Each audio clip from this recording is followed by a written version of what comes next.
Hola, ¿qué tal? Muy buenas tardes. Como cada semana les damos la más cordial bienvenida a esta sesión extraordinaria de la Agrupación Mexicana para el Estudio de la Hematología, para lo cual nosotros es un gran honor estar aquí con nosotros y tener una sesión académica extraordinaria. Pero antes de presentar el programa, le cedo la palabra a nuestro presidente, el doctor Óscar Hernández Zamudio. Por favor, doctor Óscar.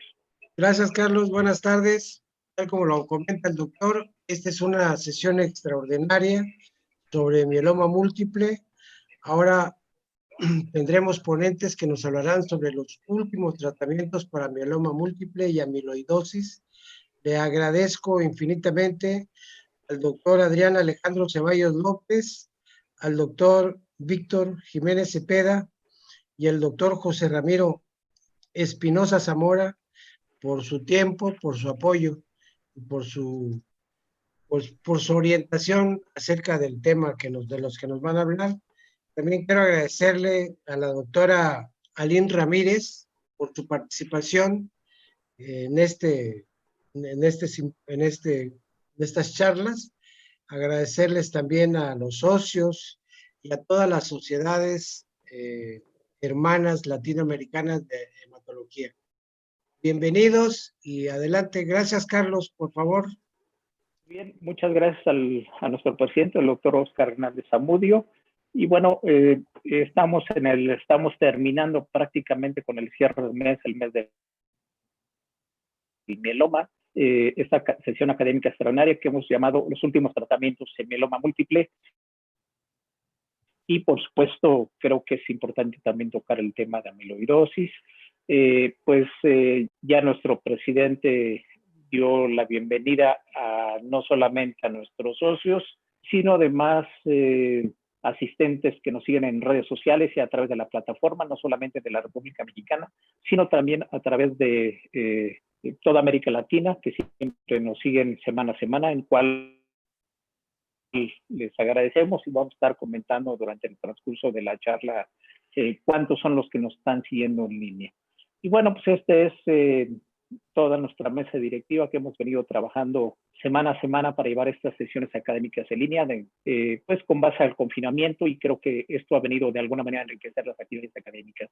Me ha pedido nuestro presidente, el doctor Óscar Hernández Zamudio, que haga hincapié que estamos a prácticamente unos días de nuestro congreso anual de la Agrupación Mexicana para el Estudio de la Hematología, el Congreso Nacional de Hematología, en el cual recordemos que ustedes pueden darle clic en la página que es ameac.org, los va a posicionar en programa académico, y ahí al darles clic los va a llevar directamente a la página donde pues ustedes, como pueden ver, es el sitio donde actualmente ustedes van a ver, pueden descargar el programa, pueden darle clic en el registro, van a ver los salones, la plenaria. Si ustedes quieren revisar el programa académico, igualmente pueden dar clic al programa, ya vienen las sesiones, ustedes pueden, si ustedes gustan, pueden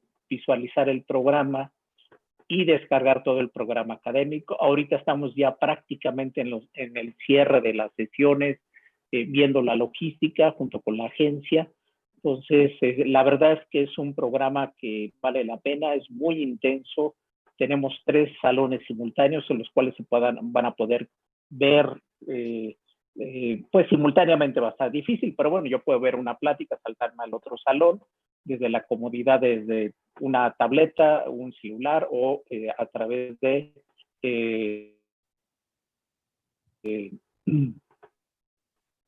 pues de la computadora. Entonces, y después, posteriormente, lo van a poder ver en línea.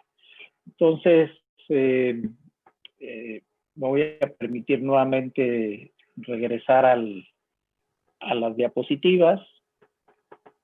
Y bueno, comentarles con base a lo que es nuestro programa, los últimos tratamientos. Vamos a hablar o se va a hablar en la sesión de hoy de generalidades de amiloidosis, diagnóstico y tratamiento del paciente con amiloidosis, y estrategias de la elección del tratamiento oral en pacientes con mieloma múltiple en la era del COVID-19, ¿no? Bueno, voy a permitir brevemente hacer simplemente una síntesis curricular. Nuestro colega, el doctor Adrián Ceballos, ¿no? Pues ya ha estado en otras sesiones con nosotros, simplemente un recordatorio. Por supuesto, él es médico hematólogo, actualmente se encuentra radicando en la ciudad de Mérida, Yucatán, en México, y él es actualmente el presidente del Colegio de Hematólogos de Yucatán, y bueno, pues él participa además en el grupo de estudio de las enfermedades del complemento, y es profesor de las materias de hematología, fisiología, inmunología y patología clínica y las bases biológicas de la enfermedad de la Universidad de Mayab y hematología, por lo cual le da un bagaje especial para el manejo de todo lo que tiene que ver con gamapatías, y es director médico del Laboratorio Biomédicos de Mérida. Y por supuesto, pues, se lo pueden encontrar, él se dedica a de pacientes, que es algo muy importante. También se encuentra en la parte del laboratorio, creo que es algo que a él se le da particularmente. Y bueno, pues él ha participado en múltiples publicaciones y en sesiones. Posteriormente, para nosotros es un honor contar y que nos haya aceptado la participación del doctor Víctor Jiménez Cepeda. Él es profesor asistente de medicina de la Universidad de Calgary, científico clínico del Centro Oncológico Thorne Baker en Calgary, en Canadá. Es revisor de varias revistas de investigación, en las cuales destacan el JCO, el American Journal of Clinical Oncology, el British Journal of Hematology y el Annals of Hematology, entre otros. Y bueno, pues es miembro del comité directivo de la base de datos de la red de investigaciones de mieloma en Canadá, en donde radica. Así que bueno, pues creo que es alguien que nos va a dar un aporte sustancial e importante de lo que se está haciendo en el mundo con respecto a esta enfermedad.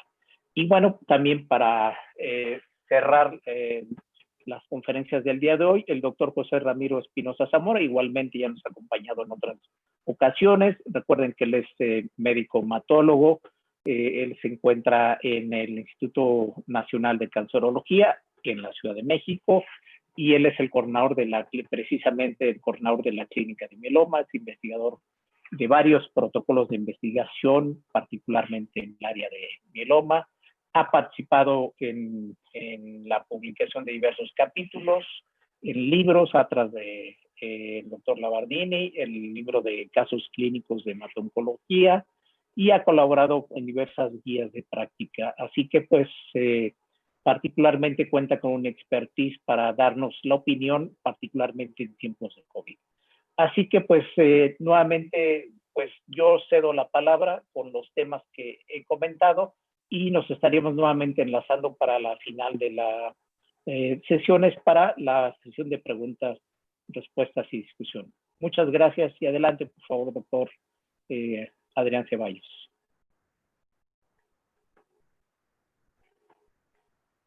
Buenas tardes. Una disculpa por el lapsus electrónico. Agradezco infinitamente a la agrupación, al doctor Oscar, al doctor Carlos, por la invitación para estar el día de hoy con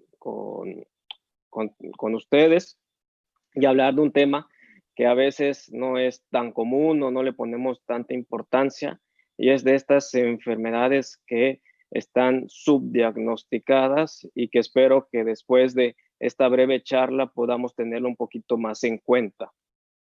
Estos son mis conflictos de interés, pero en esta ocasión no voy a hablar nada de tratamiento.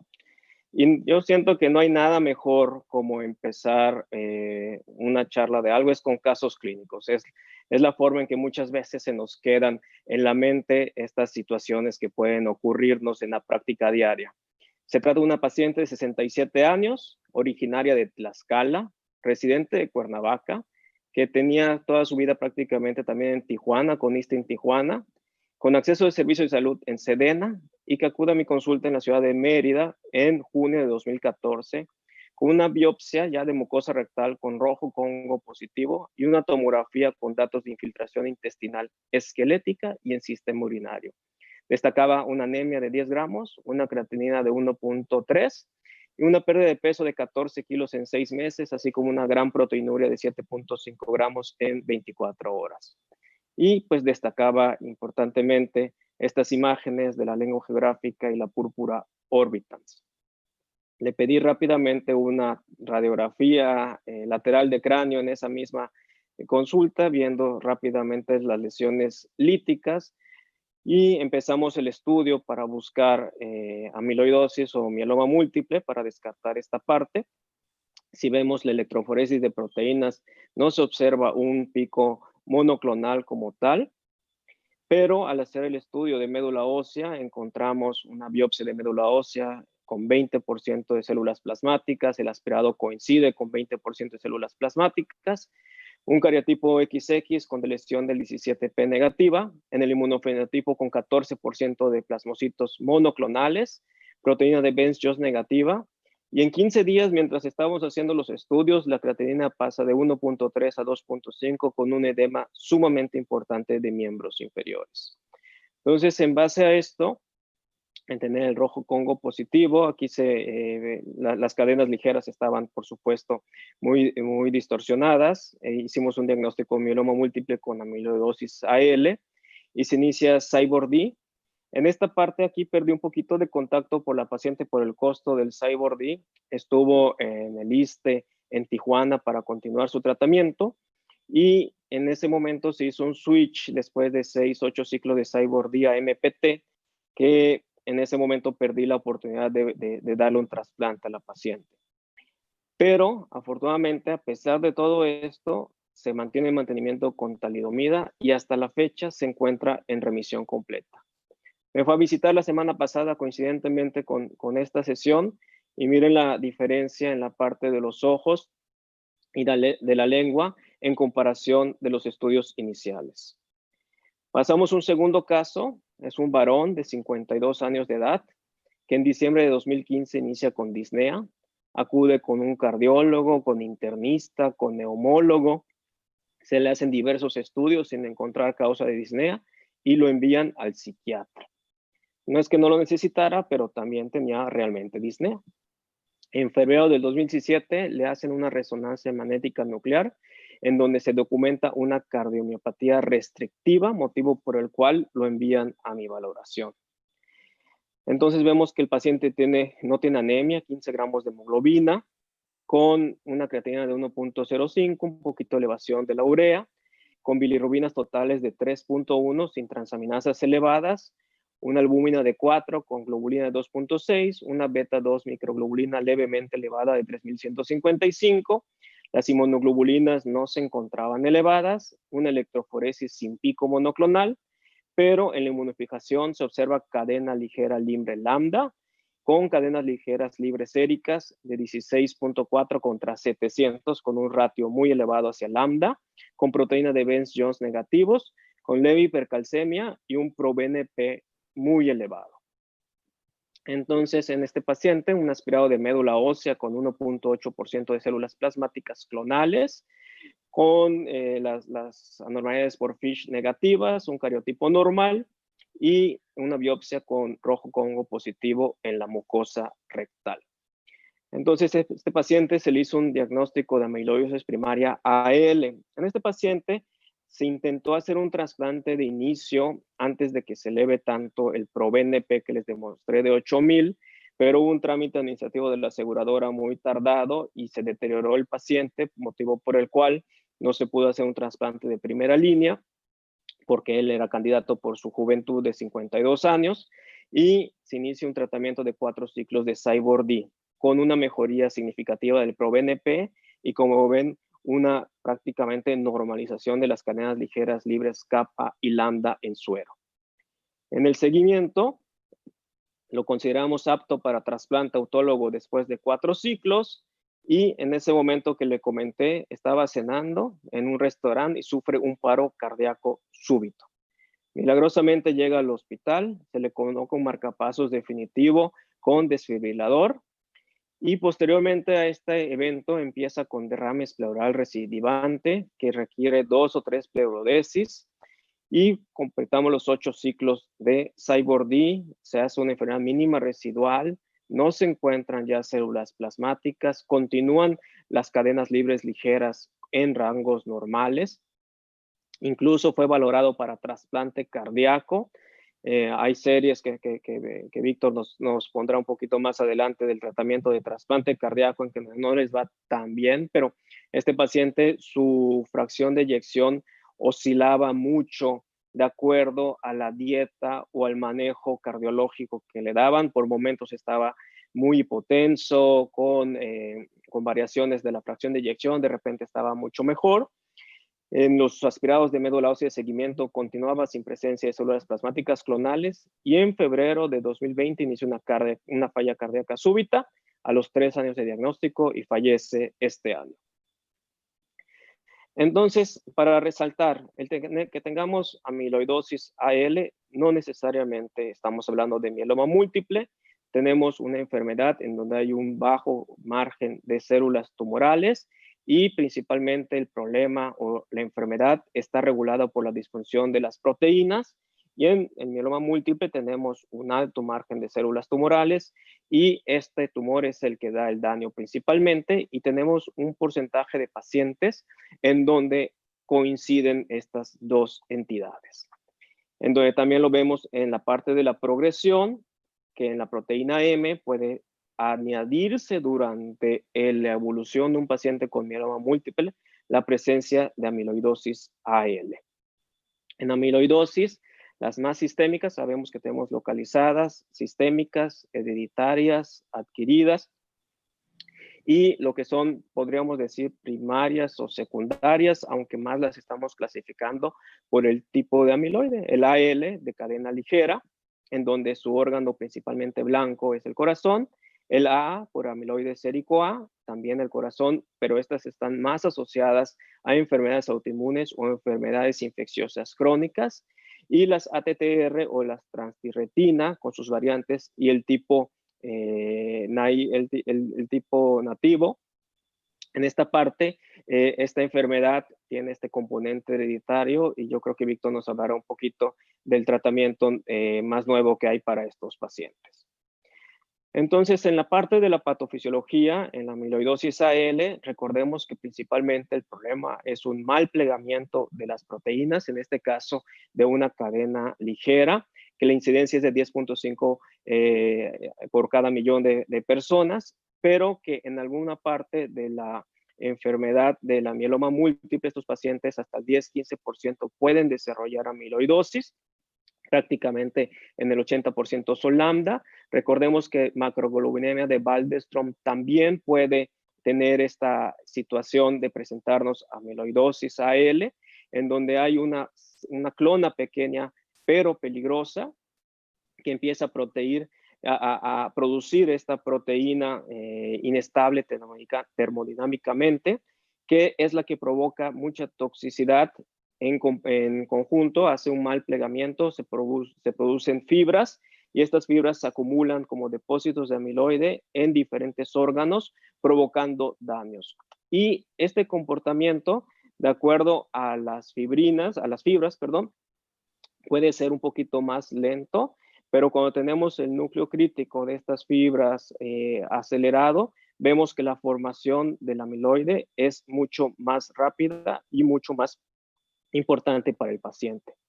En esta publicación en EJA, en más de 1,060 pacientes con amiloidosis AL, vemos que el tener ya alguna falla cardíaca o algún problema ya de corazón, la sobrevida de estos pacientes es de 15 meses. Por ejemplo, el paciente que les presenté fue de 36 meses, pero también era un paciente más joven. Y en el caso de que lo detectemos y que no hay involucro en el corazón, vemos que su sobrevida es extremadamente mejor. De la misma forma, cuando tenemos ya proteinuria de manera significativa, en este caso más de 3 gramos, vemos que la sobrevida de los pacientes es completamente diferente. Por lo tanto, el diagnóstico es temprano, es sumamente importante para el pronóstico de estos pacientes. Para el diagnóstico temprano tenemos los biomarcadores de las cadenas ligeras libres, lo que es el ProBNP, el péptido auricular natriurético, que puede ser ProBNP o BNP, la albúmina urinaria y los estudios de imagen para definir el involucro cardíaco. Hay varias escalas de riesgo de la Clínica Mayo, la revisada, para poder definir o tener un pronóstico de qué tanto bien o mal le va a ir a los pacientes. Y vemos que en este caso, de la Clínica Mayo, hasta tener un ProBNP arriba de 1800 nanogramos por litro, ya estamos en problemas. Y cuando estamos muy altos, de arriba de 8500 nanogramos, también estamos en problemas. En la parte de qué tenemos en México, hemos visto que por muchos años el doctor Ruiz Argüelles ha hecho muchas series de epidemiología mexicana. En este caso, en el 2012 publica su experiencia en 30 años, en donde se ve algo muy importante de diferencia entre la presencia de gamapatías monoclonales en la Clínica Mayo contra la Clínica Ruiz. Esto es debido a que en México casi no hacemos electroforesis de proteínas para el seguimiento de los pacientes.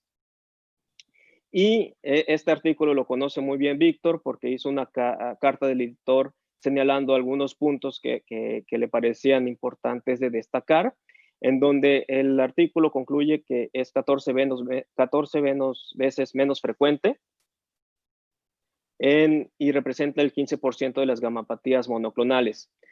Y reportan solo 23 casos en 30 años, de los cuales 6 están sobrepuestos con mieloma múltiple.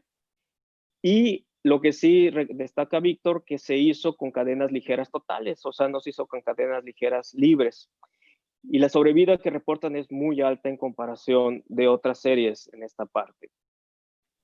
De lo triste, de lo que más encontré en México, es de los dermatólogos que hacen este reporte de 98 casos, en donde 50% de los pacientes tienen amiloidosis AL, la transtirretina el 25% y 6% con amiloidosis A. Entonces, ellos se enfocan mucho en la parte de la distribución cutánea, pero tomé esta gráfica que está muy interesante de lo que del involucro en otros órganos que para ellos no es tan importante como la piel, de los diferentes grupos de amiloidosis AL con mieloma múltiple, sin mieloma múltiple o amiloidosis A, en donde vemos los involucros muy de los órganos muy dispares y en congruencia con lo reportado en la literatura internacional. Entonces, para concluir, me gustaría que tengamos estos mensajes para llevar a casa. Es un grupo de enfermedades, no es una sola enfermedad. Puede ser hereditaria contra adquirida, sistémica contra localizada, primaria contra secundaria. Hay que enfatizar la parte del diagnóstico temprano. En nuestro diagnóstico, en el seguimiento de mieloma múltiple, siempre debemos intentar buscar marcadores de la presencia de amiloidosis sistémica AL, ya que hasta 10-15% de los pacientes la presentan. Podemos utilizar el ProBNP o BNP, que es un estudio de sangre que se puede hacer en cualquier momento al diagnóstico en el seguimiento. Utilizar cadenas ligeras libres. En la parte de espectrometría de masas, pues esta tecnología desafortunadamente no la tenemos muy disponible en México, que nos ayuda a clasificar de manera mucho más correcta el tipo de amiloide al que nos estamos enfrentando. Y para finalizar, solo vamos a diagnosticar amiloidosis si pensamos en ella. Muchas gracias. Ok, muchas gracias. Primero que nada, agradecer al doctor Óscar Zamudio por la invitación, al doctor Carlos Martínez Murillo por la invitación para estas sesiones que están presentando este mes del mieloma. Una de las cosas a las que me he estado dedicando un poco más últimamente es el manejo de los pacientes con amiloidosis. En la siguiente laminita les voy a presentar mis conflictos de interés. Cuando hablamos de amiloidosis, estamos hablando de no solo una entidad, sino un grupo de entidades que conforman diferentes proteínas capaces de producir proteínas fibrilares que tienen la capacidad de depositarse debido a un problema del doblamiento, del plegamiento de estas cadenas proteicas. amiloidosis como tal significa almidón. Es un término que se utilizó por Virchow mucho tiempo atrás y que ha sido teñido con una tinción que en principio se utilizó para teñir pantalones o textiles. Y la amiloidosis como tal es un grupo de entidades donde estas proteínas se plegan. Estas proteínas son capaces de formar alteraciones, oligómeros y monómeros que tienen la capacidad de depositarse en diferentes órganos. Y existen hoy en día más de 36 diferentes proteínas con capacidad amiloidogénica. De estas 36 proteínas, alrededor de 17 proteínas tienen la capacidad de producir amiloidosis de manera sistémica. Cuando vemos aquí las características de la estructura proteica de todas estas estructuras de proteínas amiloidogénicas, vemos como la estructura per se no es una estructura que se comparte entre ellas, pero sí se comparte la capacidad de formar fibras de amiloide y la capacidad de depositarse. Una vez que se diagnostica la presencia de amiloide, solo sabemos que existen proteínas depositadas en esa forma, pero la siguiente pregunta es, ¿cuál es la proteína que se está depositando y cuáles son los órganos que se encuentran afectados? Adrián les presentó un poquito las características de esta entidad. Vamos a hablar sobre todo de la enfermedad de cadenas ligeras. Un comentario especial les quiero hacer sobre la amiloidosis que afecta al riñón, que es la amiloidosis del LEC2, que es una de las estructuras de amiloide que tiene una frecuencia mucho mayor, no solo en hispanos, sino en gente mexicana. Hay muchas publicaciones que se están dando. Cuando uno lo ve sin hacer el estudio de Congo rojo, se parece mucho a la diabetes, que es muy prevalente en la población mexicana.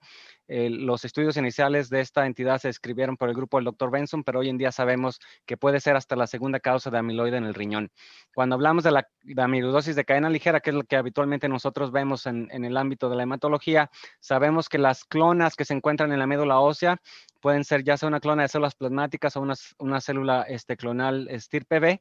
Son clonas que como tal no representan la mayoría del espacio que se ocupa en la médula ósea.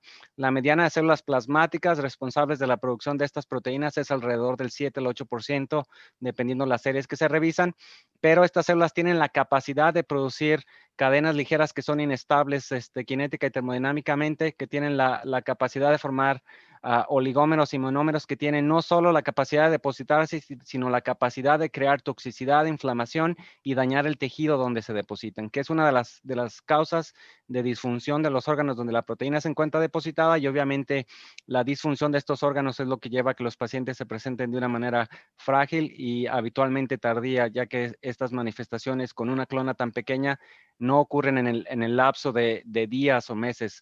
Alrededor de 90% de los pacientes con amiloide que se estudiaron en un estudio interesante de pacientes del servicio militar en Estados Unidos, fueron a analizar las muestras de sangre y descubrieron que alrededor del 80-90% de ellos tenían cadenas ligeras 4 años antes de que se hiciera el diagnóstico. Decíamos que los órganos más comúnmente afectados son el corazón, el riñón, pero puede depositarse en el hígado, en el sistema nervioso autónomo periférico, puede afectar los pulmones. Cualquier cosa que esté fuera de estos órganos mayores, incluyendo el tracto gastrointestinal, se considera tejido blando. El tratamiento y el diagnóstico de la amiloidosis ha cambiado en los últimos años, ya que hoy en día tenemos la capacidad de diagnosticar una amiloidosis que hasta hace años no tenía ningún tratamiento y que hoy en día existen tratamientos para la amiloidosis, sobre todo de afectación en el corazón y en el sistema nervioso, que es la amiloidosis asociada a TTR. La transtiratina, que es la proteína truncada, puede encontrarse en su forma silvestre, que es lo que le llamamos el wild-type TTR amiloidosis, y la amiloidosis asociada a mutaciones, que existen más de 150. Como vemos aquí, hace algunos años la principal causa de consulta por amiloidosis en este grupo italiano de Pavía era la amiloidosis de cadena ligera, y en los últimos años ha disminuido, ya que el diagnóstico de esta entidad ahora se puede hacer de la amiloidosis de TTR, se puede hacer con la presencia de scintigrafía sin necesidad de hacer biopsias.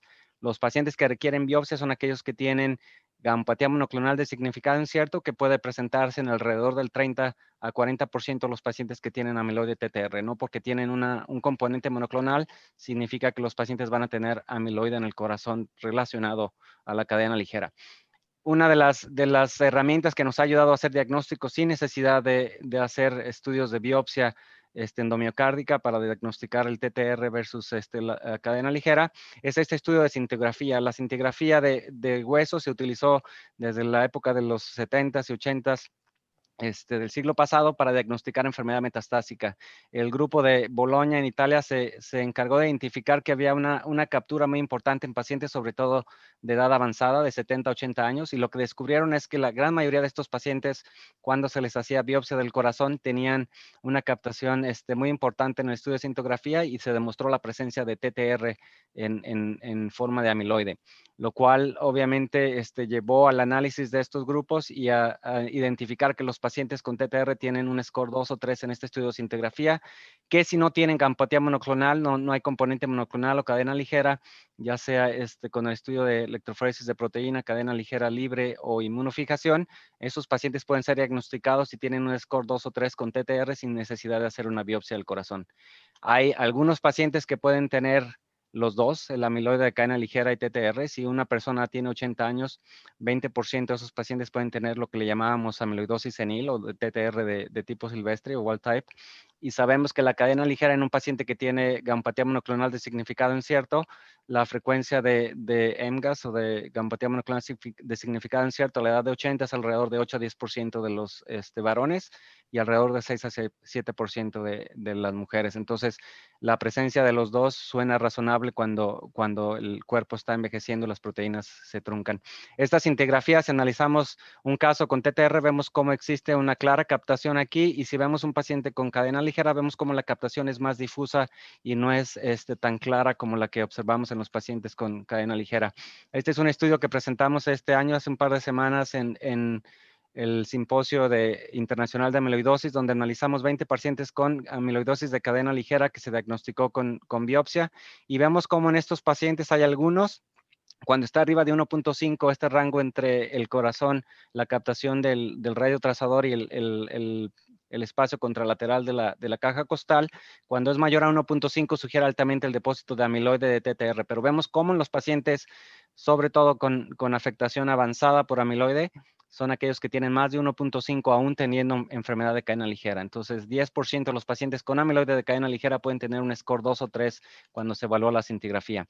Esta laminita ya la presentó Adrián, que es esencialmente para demostrar que la afectación del corazón y la afectación renal son factores importantes en la determinación del efecto pronóstico del depósito de esta entidad. Les hacía Adrián mención de que el diagnóstico temprano es muy importante, ya que cuando la proteína se va depositando sobre el tiempo, ya sea meses o años, el daño que se genera en estos órganos es algo que muchas de las veces es irreversible. Este estudio que se hizo con la Fundación de Amiloidosis reportó que el 32% de los pacientes con diagnóstico de amiloidosis de cadenas ligeras requiere más de 5 médicos que ven a los pacientes antes de que se confirme el diagnóstico. Como tal, la amiloidosis es una entidad que se considera como una enfermedad huérfana, una entidad que afecta, dependiendo las razas y las series, el 12 a 15 pacientes por cada millón. En la población hispana, como les comentaba Adrián, el doctor Ruiz Argüelles presentó una sugerencia de que la presencia de esta entidad es menor en la raza hispana, particularmente en la variante mexicana.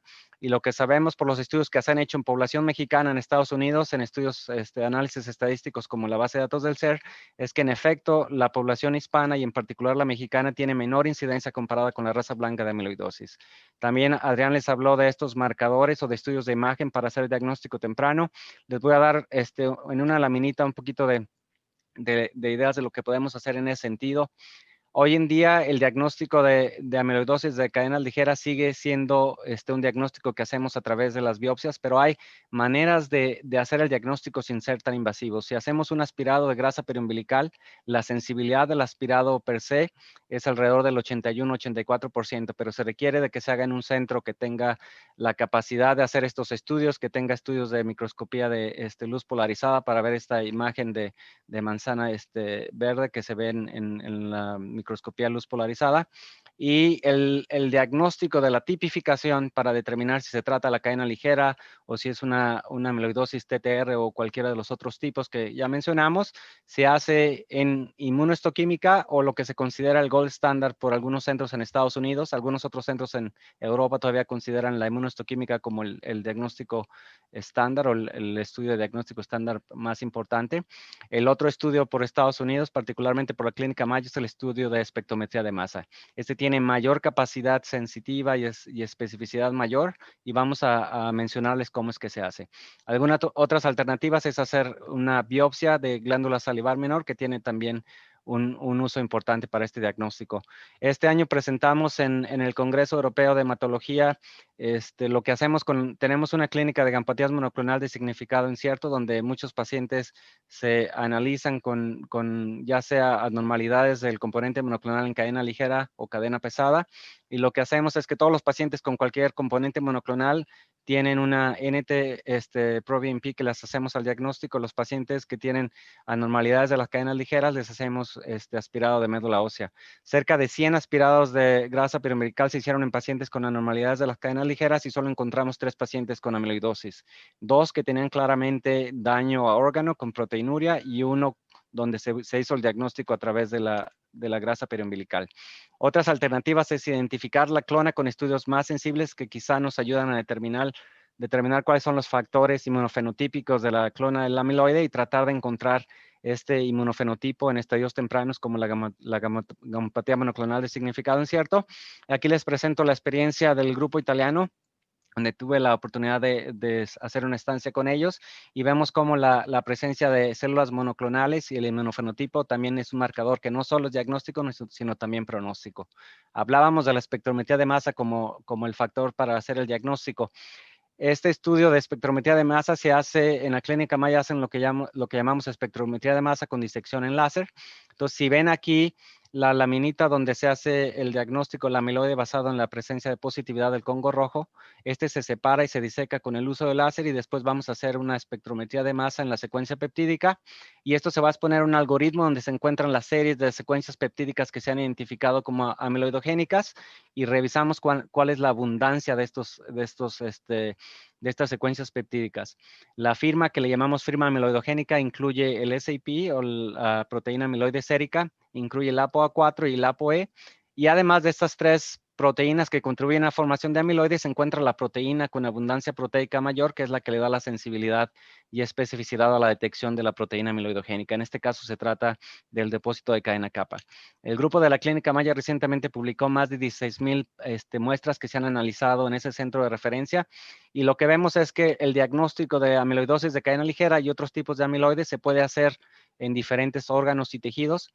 Si vemos la afectación en la médula ósea, no solo es algo que se diagnostica en cadenas ligeras. Pacientes con amiloide de TTR en los vasos sanguíneos y habitualmente no en el intersticio son los que tienen positividad para el amiloide en la médula ósea. No porque tienen amiloide en la médula ósea y tienen un componente monoclonal significa que el paciente como tal tiene amiloide de cadena ligera, lo cual hace a veces más complejo analizar estos pacientes. Pero vemos cómo el aspirado de grasa periumbilical también puede diagnosticar pacientes con otro tipo de amiloides, pero la sensibilidad para amiloide como TTR va del 15 al 40%, ya sea de amiloidosis senil o amiloidosis hereditario. Entonces, es importante considerar que muchos tejidos se pueden utilizar. En países como el nuestro, como en México, habitualmente la grasa periumbilical y quizá hacer la médula ósea son los tejidos que más comúnmente se utilizan para el diagnóstico, pero como veíamos, 70% de los pacientes pueden tener afectación renal y muchos de ellos solo tienen ese órgano como el principalmente afectado, o algunos pacientes tienen básicamente el corazón afectado.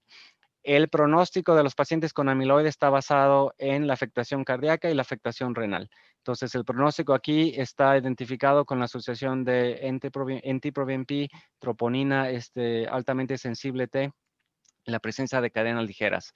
Y existen diferentes niveles en los cuales se les asigna un punto a cada uno. Si no existe ningún punto, si todos los marcadores están debajo de estos puntos de cortes, el estadio es 1. Si tiene un marcador es estadio 2, si tiene 2, estadio 3, y si tiene todos, estadio 4. Esta separación de 3A y 3B se realiza como una modificación del grupo europeo. El 3B es esencialmente los que tienen un NT-proBNP de más de 8,500, que también Adrián hizo algo de mención. El BNP que se utiliza en otros centros también fue recientemente validado por el grupo de Boston, y bueno, la clasificación o la tipificación de la afectación renal también se ha hecho por el grupo italiano, el grupo griego, y existe un estudio de validación. Un paciente con amiloidosis de cadenas ligeras puede segregarse en 3 diferentes grupos: los que tienen amiloide sin mieloma sintomático, los que tienen amiloide con mieloma sintomático. El grupo de la Clínica Mayo también demostró que los pacientes además pueden subsegmentarse en aquellos que tienen amiloide con menos de 10% de células plasmáticas, amiloide de cadenas ligeras con más de 10% de células plasmáticas, pero sin síntomas de mieloma, y aquellos que tienen más de 10% con amiloide en alguno de los órganos y síntomas asociados a mieloma. Y vemos cómo los pacientes que tienen más de 10% de células plasmáticas, ya sea que tengan o no síntomas asociados a mieloma, tienen un pronóstico adverso. Y estos pacientes quizá requieren un tratamiento diferente y tratar de lograr respuestas más duraderas. Estos son los diferentes órganos que pueden ser afectados. El corazón es el número 1, seguido por el riñón, pero también otros órganos pueden ser afectados. La gran mayoría de los pacientes con afectación cardíaca se presentan muchas veces con una afectación que es muy importante.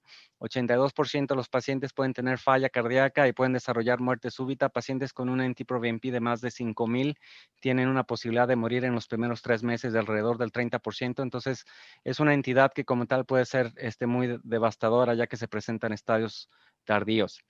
El tratamiento hasta hoy en día está basado en el principio de suprimir la producción de cadena ligera para que ya no haya más cadena ligera capaz de depositarse en los diferentes órganos y dar tiempo para que los órganos que están afectados disminuyan en cuanto a la toxicidad de las cadenas ligeras y la posible inflamación que puede estar asociada con la idea de que con el paso del tiempo estos órganos recuperen cierta función.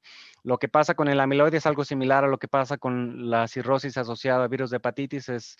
Puedes curar la infección de hepatitis, pero el daño que ya se desarrolló y que se dio en estos órganos muchas de las veces es irreversible. Entonces, la idea es tratar a estos pacientes para suprimir la producción de la proteína y confiar en que los órganos de alguna manera van a responder.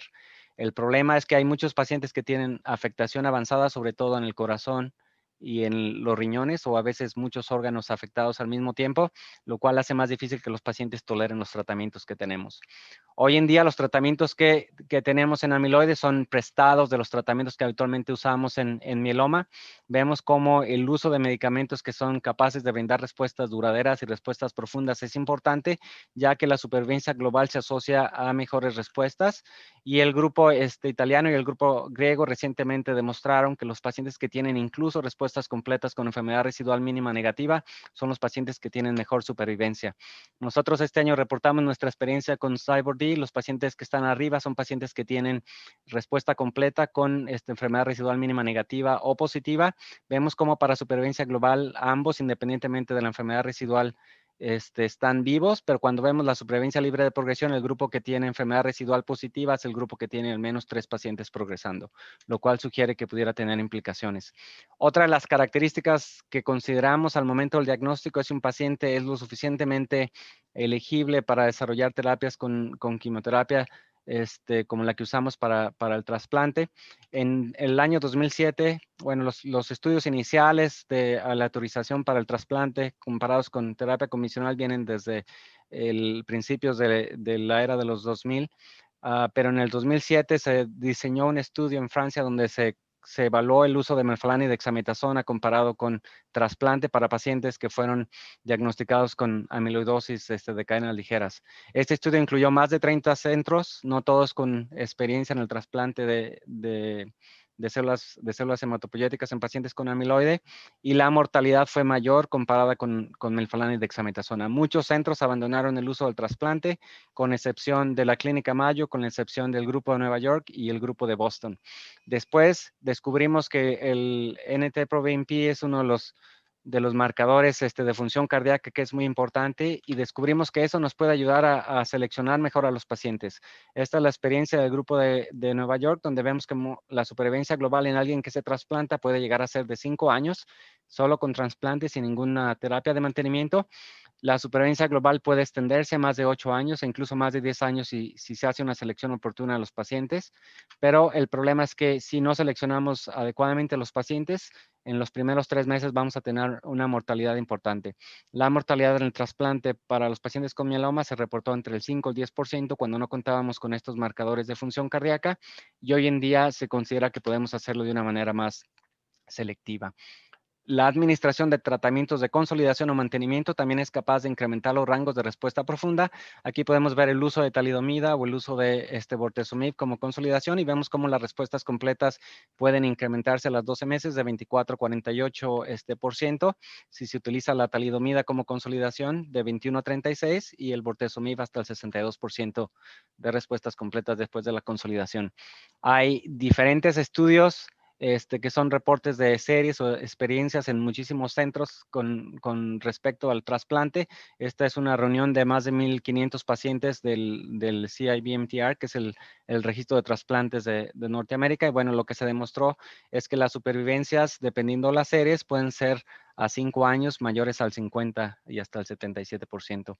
Los tratamientos en amiloide también se deben establecer en función del riesgo, pero el riesgo, como les mencionaba, no está dado por alteraciones citogenéticas, aunque vamos a hablar de dos de ellas que se consideran como un poco de riesgo alto, pero la translocación 11-14 se presenta en la mitad de los pacientes, entonces hablar de un riesgo alto en una entidad donde la mitad tienen esta alteración no es como tal adecuado. Sin embargo, eso nos puede ayudar a hacer una terapia más individualizada. Sabemos que los pacientes con translocación 11-14 responden menos al tratamiento convencional con CyBorD, por lo cual la combinación con el Falan, dexametasona y bortezomib parece abolir este efecto, ya sea de la ganancia del cromosoma 1q21 de la translocación 11-14, o pacientes que tienen alguna toxicidad, ya sea pulmonar o tienen daño neuropático, al excluir el bortezomib y el uso, por ejemplo, de melflán y dexametasona sería lo recomendado. En la década de principios de los 2000, el grupo de Londres utilizaba mucho la ciclofosfamida, talidomida, dexametasona, que puede ser otra opción en pacientes que no tienen alto grado de afectación neurológica. Y como les decía, los pacientes de alto riesgo son los que tienen falla cardíaca. ¿Qué se puede hacer para los pacientes que tienen falla cardíaca? Si es predominantemente el corazón y no hay otros órganos afectados, algunas series han utilizado el trasplante de corazón seguido de un adecuado tratamiento hematológico como podría ser el trasplante de células hematopoyéticas. Y la otra opción es considerar otros esquemas que ayudan a los pacientes a responder y escalar poco a poco las dosis dependiendo la frecuencia.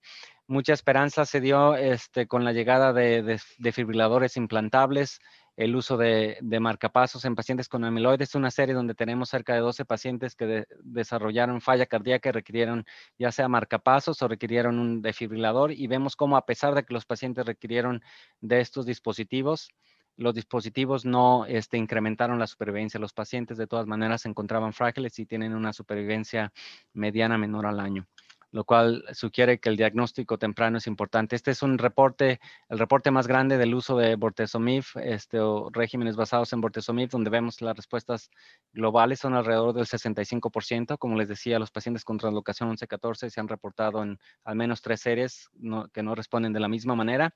Y más recientemente el grupo de Londres y más recientemente nosotros empezamos a sustituir la dexametasona por metilprednisolona. La metilprednisolona tiene la capacidad de actuar de manera más rápida, pero también limitar un poco los efectos tóxicos, sobre todo en pacientes con afectación avanzada del corazón. Entonces, este es un paciente que tenía falla hepática, fue biopsiado por los hepatólogos y le descubrieron amiloidosis de cadenas ligeras en el hígado. Tenía una fosfatasa alcalina cerca de 1100 al diagnóstico, una cadena ligera kappa mayor a 800, y vemos cómo con un solo ciclo de tratamiento la cadena ligera disminuyó hasta normalizarse, y con un solo ciclo de tratamiento, con este CyBorMIC que le llamamos, los pacientes, este paciente en particular tuvo una respuesta con disminución de la fosfatasa alcalina cerca de la mitad de lo que tenía. Más recientemente hicimos un reporte de alrededor de 14 pacientes y lo comparamos con 43 pacientes con nuestra corte histórica de CyBorD, y lo que vemos es que las respuestas son similares, pero tienden a ser más rápidas. Cuatro semanas para la primera respuesta, que es al menos respuesta parcial. La delta de la cadena ligera es menor y el tiempo que toma para la mejor respuesta, que es la mejor respuesta en cualquier parte del tratamiento, es 4 semanas comparado con 12 semanas con CyBorD. También vemos la respuesta de órganos y la respuesta hematológica es similar, es un grupo pequeño, pero podemos claramente ver cómo el tiempo de respuesta al menos es rápido. Son pacientes que tienen enfermedad avanzada, lograr una respuesta rápida tiene sentido. El grupo de Londres también empezó a utilizar doxiciclina, que es un medicamento que tiene propiedades como antibiótico, propiedades antiinflamatorias y capacidad de disminuir la formación de fibras de amiloide, no solo amiloide de cadena ligera. Y lo que encontraron es que pacientes tratados con doxiciclina tenían una supervivencia mejor comparado con pacientes que no recibieron.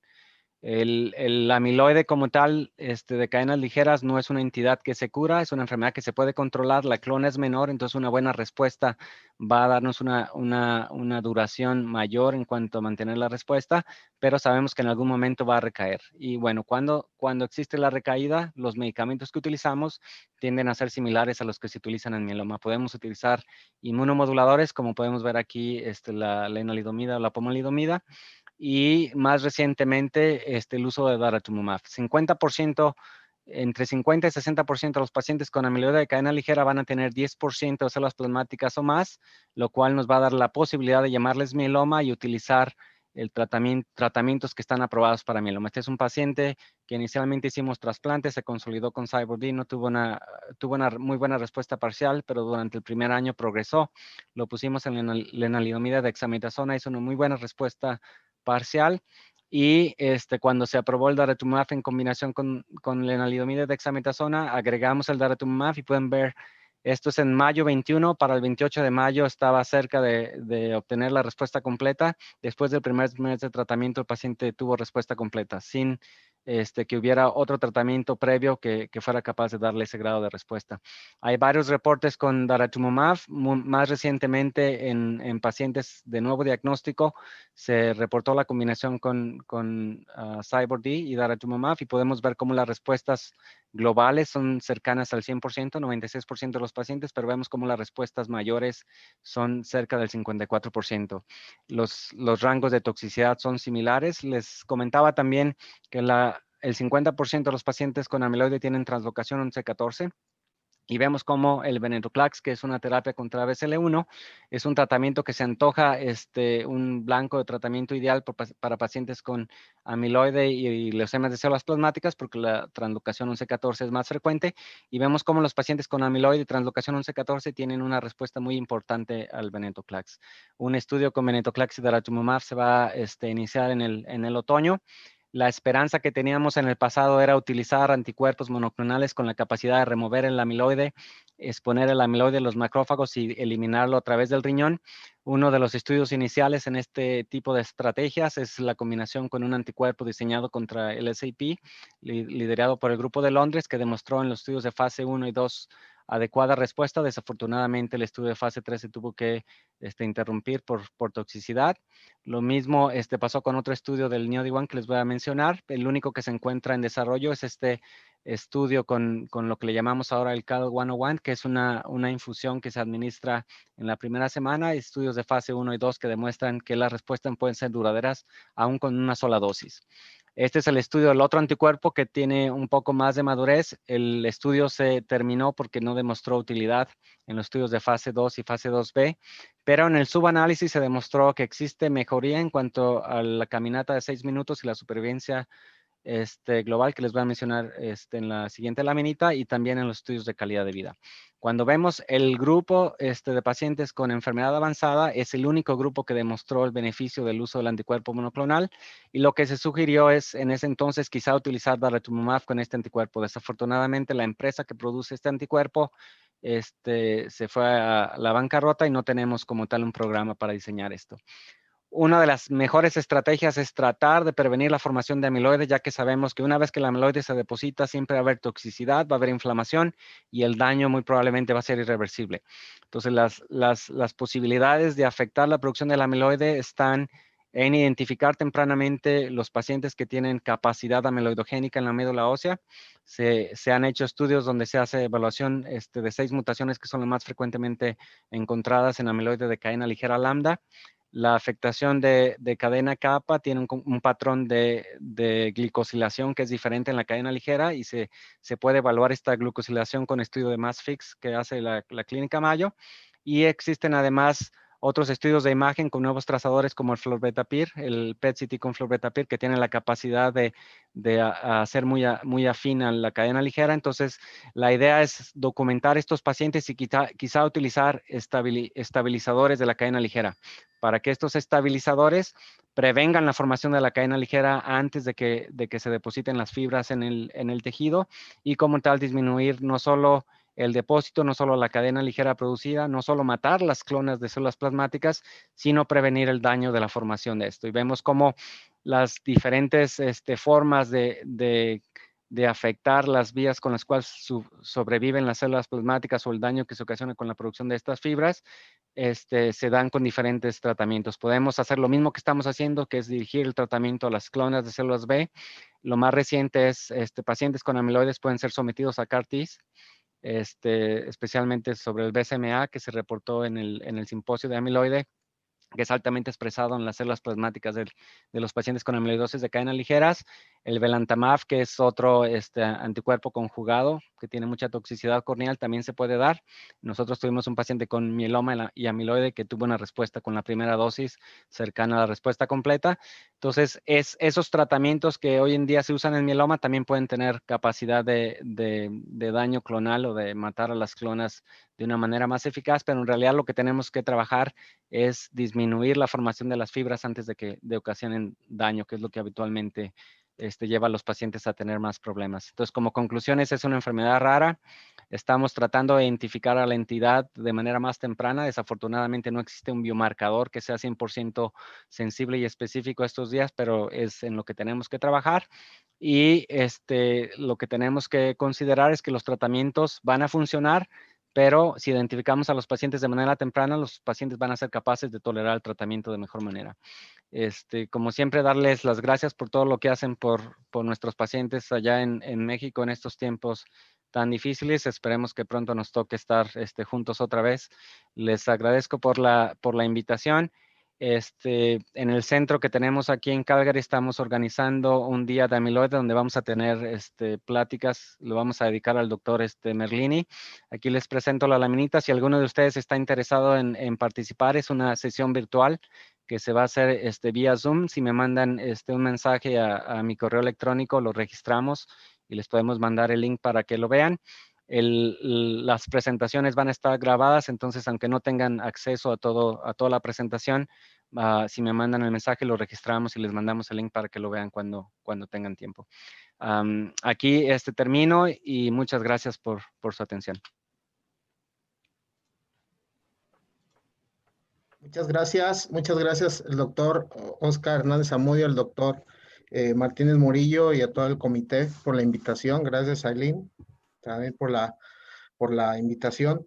En esta ocasión, pues me toca hablar de las estrategias de elección para el tratamiento oral en pacientes con mieloma múltiple en la era del COVID, algo pues que ha sido pues sumamente interesante estar analizando durante este periodo que nos ha estado tocando vivir, tratar a los pacientes con mieloma múltiple. Al inicio empezar con mucho miedo y pues obviamente tratarnos de adaptar a la nueva normalidad, perder un poco el miedo y seguir tratando a los pacientes porque obviamente casi todo se paró.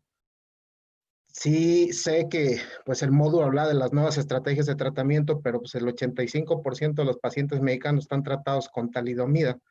Por lo tanto, pues el esquema que yo más manejo es con talidomida, pues obviamente cómo dejarlo atrás. Y sobre todo en esta época del mieloma múltiple y el COVID, pues obviamente vale la pena hablar de esto. ¿Por qué? Porque es una de las drogas que normalmente se empezó a manejar en China durante esta pandemia, gracias a este caso que se reportó en China sobre pacientes con mieloma múltiple. Sobre pacientes con COVID. Esta fase durante el 5 o 6 de febrero que se presentó este paciente en Wuhan, China, es un paciente que llegó con una neumonía sumamente progresiva durante los primeros 5 días del inicio de síntomas con fiebre, tos, fatiga, diarrea. Se trató primero con ofloxacino y oseltamivir, después se dieron los lipinavir, ritonavir sin mejoría. Aquí pues obviamente dibujamos, se muestran las tomografías cómo fue su evolución inicial. Y posteriormente se intentó darle talidomida, se dio talidomida 100 miligramos con 40 miligramos de metilprednisolona, con una evolución del cuadro neumónico hacia la mejoría durante los primeros 20 días y obviamente con disminución de todos los biomarcadores específicos que se empezaban a despertar para la vigilancia y control del mieloma múltiple, como es del paciente por COVID, perdón, como es la interleucina 6, la interleucina 10, el factor de necrosis tumoral, gamma y el recuento de linfocitos.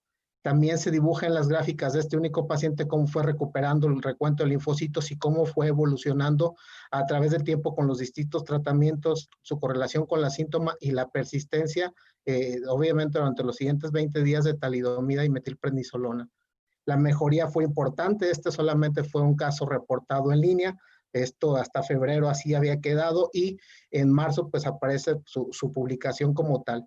Sabemos que la talidomida pues ha sido un medicamento muy controversial y que está estigmatizado desde los casos de focomelia que fueron durante la aparición de este medicamento en el año de 1957 y obviamente descontinuado en 1961 por el tratamiento sedante para las personas con hiperemesis gravídica, pero que tenían pues obviamente los casos de focomelia.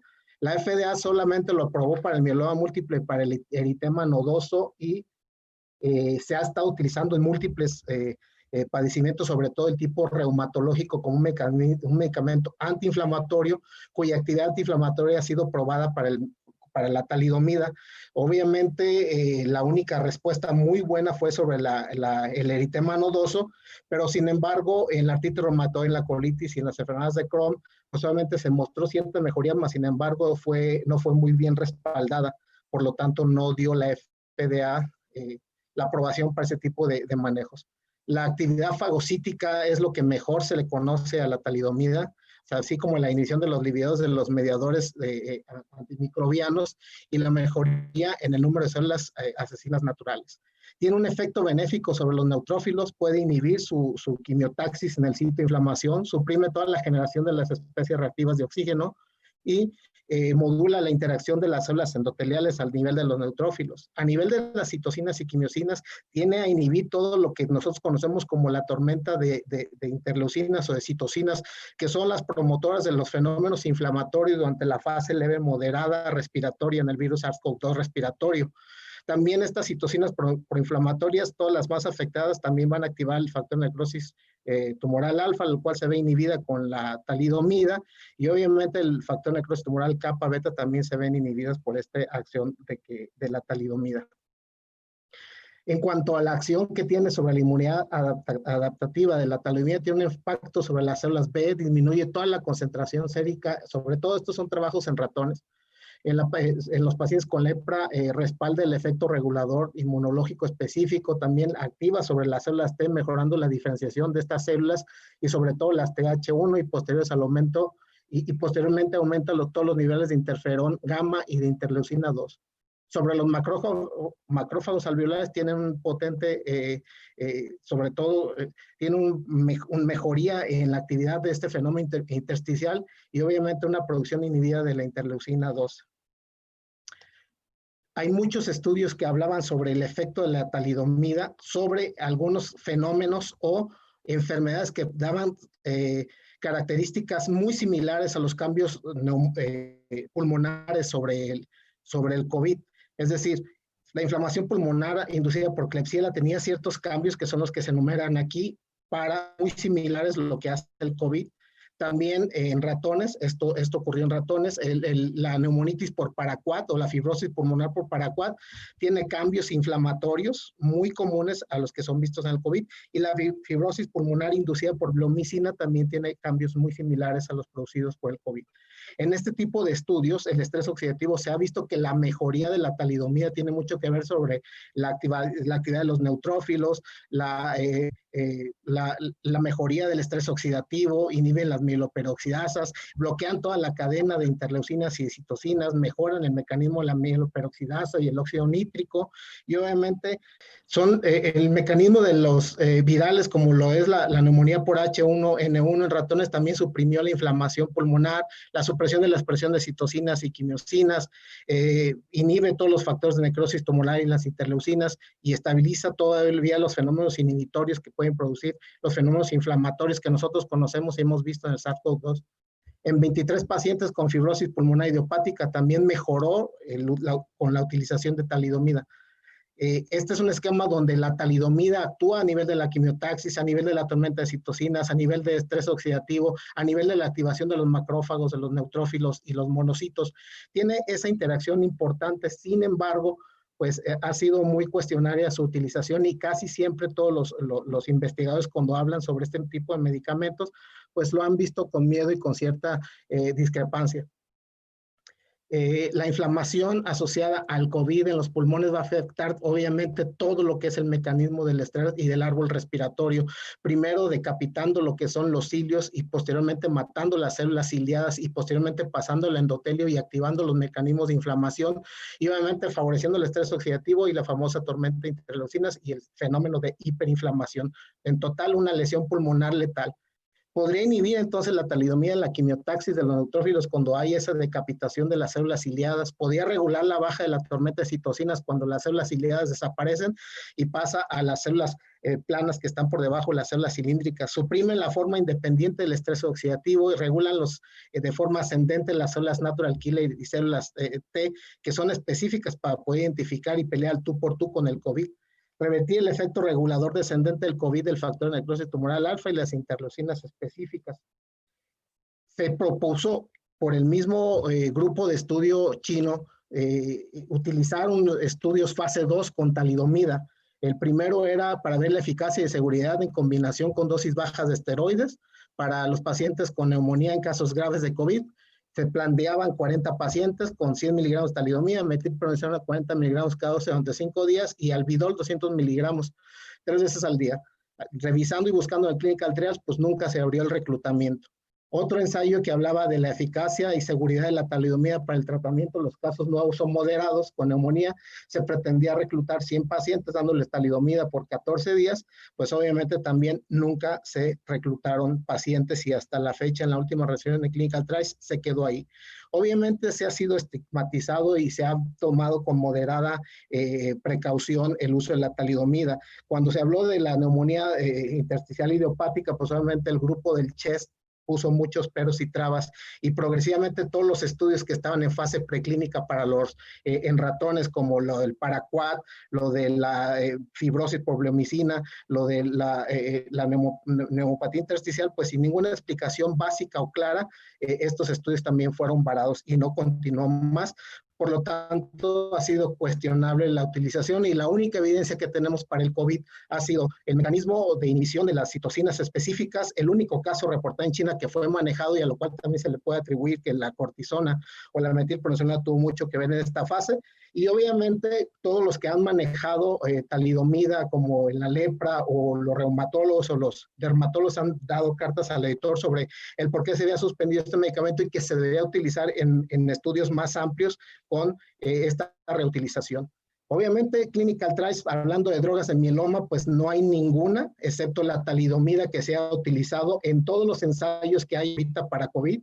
24 ensayos están corriendo con 20 medicamentos, solamente los 2 ensayos que nunca llegaron a reclutar y obviamente en la lista pues no hay otra droga oral para el mieloma que haya sido utilizado que pudiera estar en relación con ciertos mecanismos que puedan bloquear la tormenta de citocinas y el fenómeno de hiperinflamación.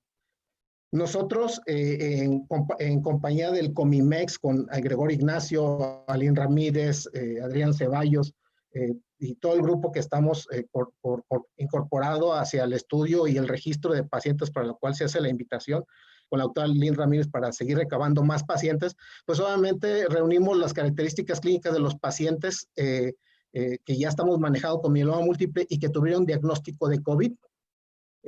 Se ha dicho que los primeros estudios en China comprobaron que los pacientes con cáncer tenían el mayor riesgo de infectarse y morir, y obviamente aquí en México casi siempre apostaban que el paciente con mieloma múltiple era el que más mal le iba a ir, y es quizá en los pacientes de alta especialidad donde se ven COVID, las terapias intensivas iban a estar llenas de pacientes con mieloma múltiple, así como sucede en el invierno con la H1N1. La estrategia de vacunar a estos últimos pacientes contra el H1N1 ha minimizado las hospitalizaciones y los ingresos a terapia intensiva, pero aquí en los pacientes con mieloma múltiple pues se esperaba lo peor.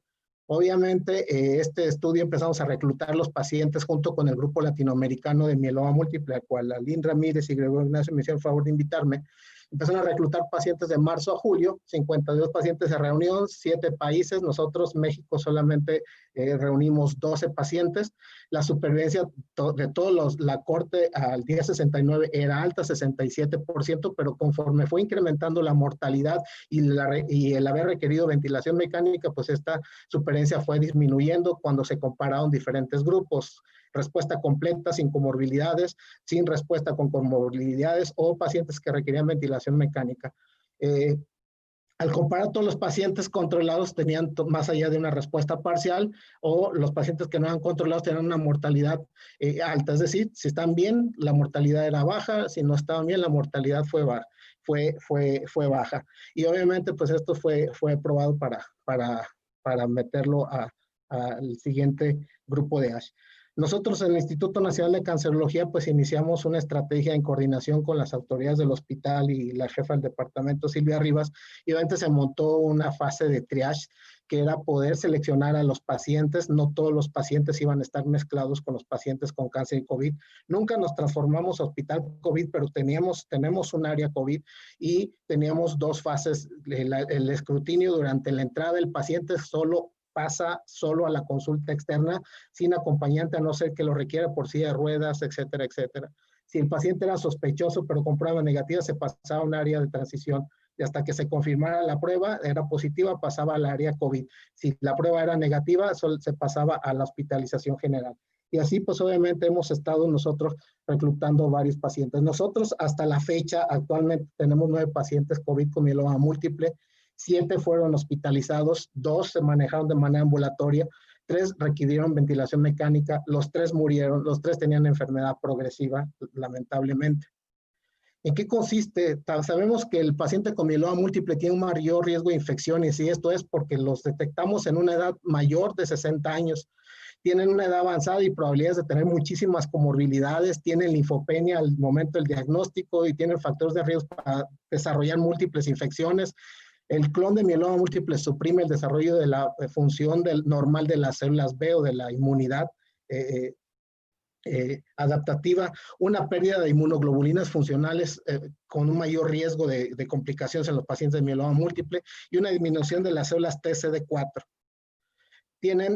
Al tener mayor riesgo de infecciones es porque tienen contacto con más medicamentos inmunosupresores, tienen la linfopenia que ya recomendamos, los recuentos C4 disminuyen si utilizamos inhibidores de proteasomas, el riesgo de reactivación de herpes zóster es amplia, los inmunomoduladores causan neutropenia en muchos pacientes y esto los pone en riesgo, los esteroides aumentan el riesgo de neumocistosis y hongos, la combinación con inmunomoduladores y inhibidores de proteasomas aumenta el riesgo más, y el riesgo de infecciones es más alto durante los primeros 3 a 4 meses. Todas las guías durante el mes de febrero, marzo y abril estaba encaminado a cómo íbamos a manejar el mieloma múltiple por COVID. Múltiples estudios salieron de manera inmediata desde abril, mayo y marzo, los cuales decían que no tendríamos por qué suspender el tratamiento y que se debe personalizar la terapia, y estos son los artículos que lo respaldaban. En sí, los pacientes con mieloma múltiple con enfermedad activa requieren vigilancia y evaluación y requieren continuar con el tratamiento para evitar la morbilidad y la mortalidad, ya que esta enfermedad durante las primeras fases puede ser mortal. El tratamiento debe individualizarse en cada paciente, sobre todo cuando tienen la sospecha de COVID, y obviamente tiene que confirmarse. Siempre que sea posible, la meta es recomendar el tratamientos orales y alejar o tomar la sana distancia en cuanto a las citas. Los pacientes que reciben 3 regímenes farmacológicos, si así lo requieren, pues deben de continuar, pero si es posible, la recomendación es llevarlos a regímenes de 2 tratamientos específicos y de preferencia que sean orales. Obviamente hay que tomar consideraciones con aquellos pacientes citogenéticos de alto riesgo. Todas las visitas ambulatorias deben de ser limitadas, se debe espaciar más, que son las recomendaciones. A no ser que el beneficio de utilizar el régimen de tratamiento específico, así que el paciente lo requiera de urgencia, pues debe de ser tratado, independientemente de si las condiciones no le favorecen. Todos los pacientes que reciben bifosfonatos, estos o se puede cambiar a al medicamento subcutáneo que trae una nueva modalidad, o dar ácido zoledrónico cada 3 meses, que eso es lo que nosotros hicimos. No se recomienda entonces suspender las terapias de mieloma múltiple. La detección importante de todos los pacientes del COVID con PCR, sí se va a iniciar tratamiento. Las guías hablan que para los pacientes de riesgo estándar se van a recomendar pues estas líneas hasta 5 combinaciones, pero la más importante es aquella que puede ser manejada de manera oral, con lo cual el paciente requiere o minimiza las visitas al hospital. Este es el grupo europeo quien tomó estas consideraciones, y el ixazomib y la lenalidomida de dexametasona es el que es preferido. Nosotros tenemos 6 casos en esta fase. No tienen COVID, pero es como se pudo clasificar.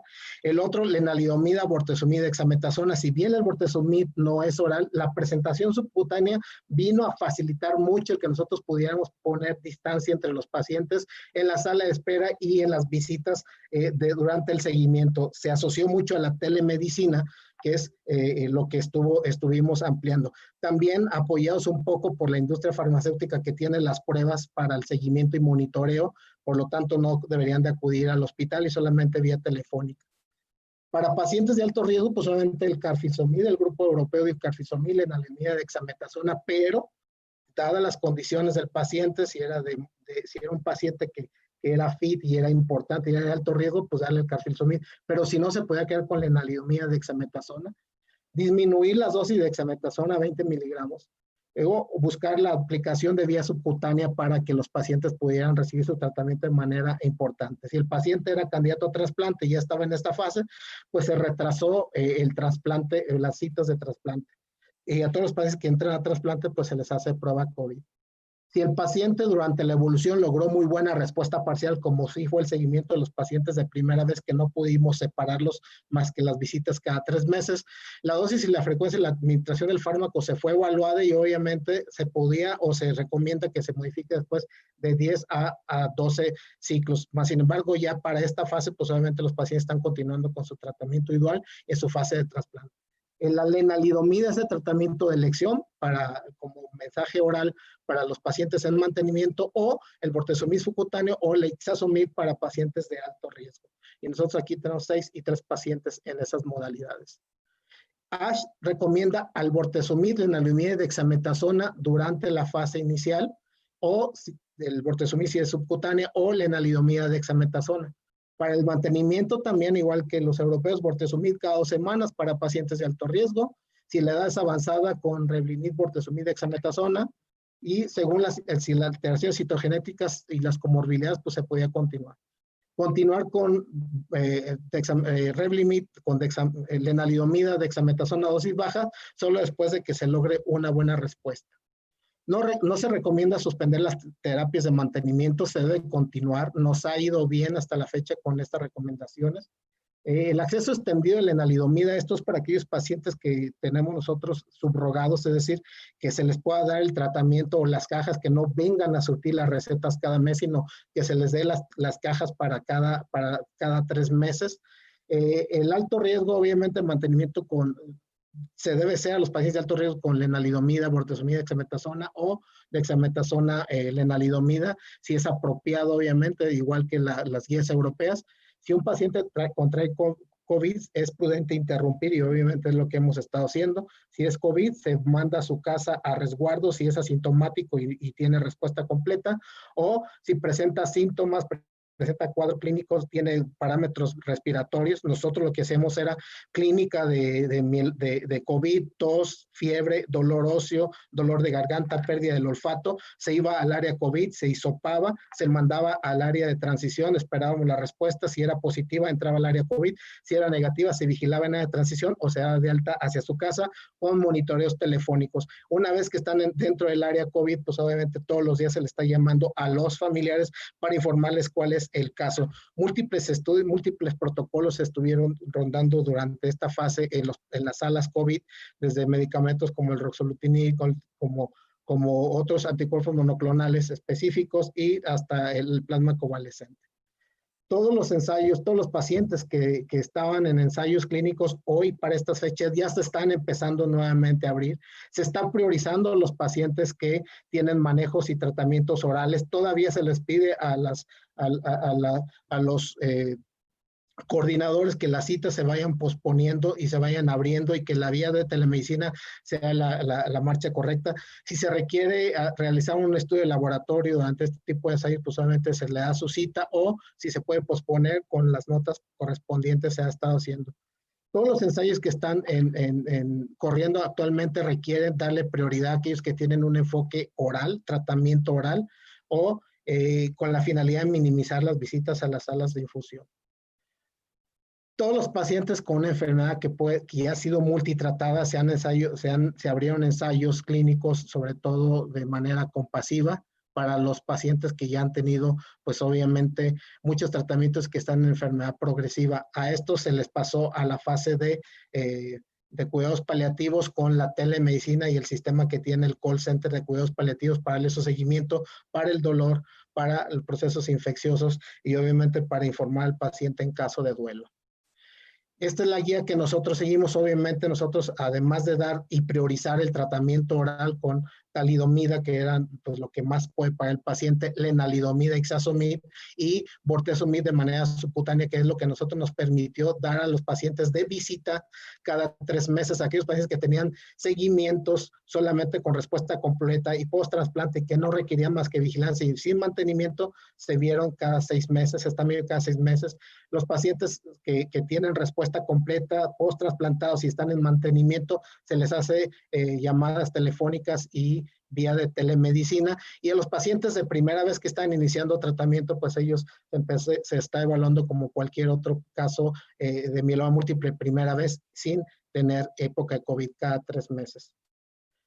Pues obviamente un grupo enorme el que nos ha estado apoyando desde el Instituto Nacional de Cancerología, todos los médicos residentes. Esta pues es la foto que habla del equipo de hematología comandado por la doctora Silvia Rivas y todo el equipo de adscritos. Y obviamente pues una mención muy especial para un gran amigo que estuvo durante esta reunión bromeando cuando nos estábamos preparando para esta tragedia y que lamentablemente pues no logró el cometido, unas manos menos. A donde quiera que esté el doctor Carlos Cadena, reciba pues nuestro cariño y abrazo de todos nosotros. Muchas gracias.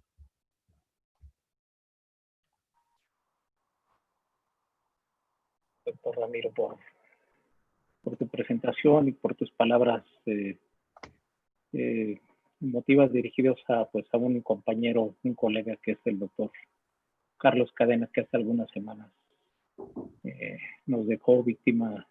Creo que, si no me equivoco, una de las primeras víctimas que tenemos dentro del área de la hematología por COVID.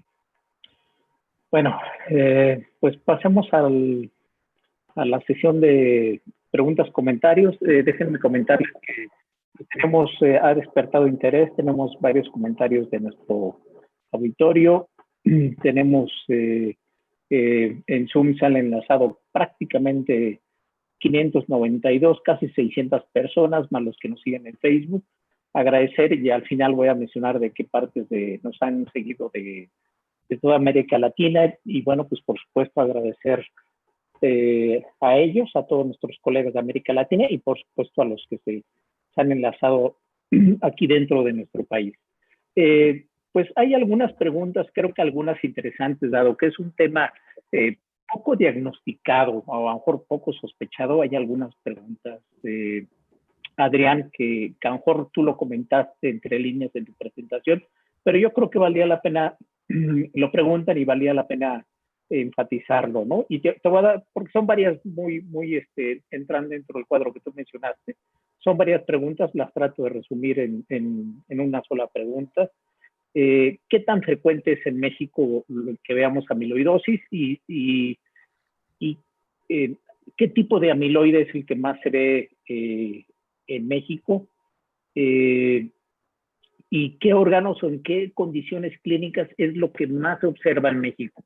¿Es diferente a lo que se ve en México o es igual a lo que se presenta en otras partes del mundo? ¿Y qué órganos particularmente son los más afectados que tú has visto en la casuística de pacientes que tú has visto, Adrián? Por favor. En esta parte, para empezar, como comenté, esto está subdiagnosticado muchas veces en nuestra práctica diaria en paciente con mieloma. No hacemos de rutina una biopsia de tejido subcutáneo periumbilical, ¿verdad? Que eso debe estar recomendando en las guías, que debemos de tomarlo siempre en cuenta. También pensar qué tanto hacemos pro-BNP como parte del screening. Obviamente ya está mucho más generalizado la parte de utilizar cadenas libres ligeras como diagnóstico y seguimiento de los pacientes. Y allá, por ejemplo, a veces esos pacientes que tienen este componente biclonal, que tenemos un anticuerpo intacto y la cadena ligera, también sospechar en la parte de amiloidosis. En cuanto a las prevalencias, pues hablaba con Ramiro, que tiene una casuística muy grande de pacientes mexicanos con mieloma, y desafortunadamente aparentemente no tenemos ese dato de qué pacientes tienen amiloide de los pacientes con mieloma. En cuanto a la parte de amiloidosis AL, por así decirlo, primaria o no relacionada a mieloma, pues sí me ha tocado ver pocos casos, tanto en la práctica en la residencia como en la práctica privada. También me ha tocado ver amiloidosis familiares, principalmente en piel. Y de los estudios más grandes, este es estudio reportado en una revista de dermatología mexicana en nutrición, es del Instituto Nacional de Nutrición, de 98 pacientes, de los cuales la mitad son amiloidosis AL, el 25% la TTR y el 6% la amiloide AA y el resto otros tipos de amiloides.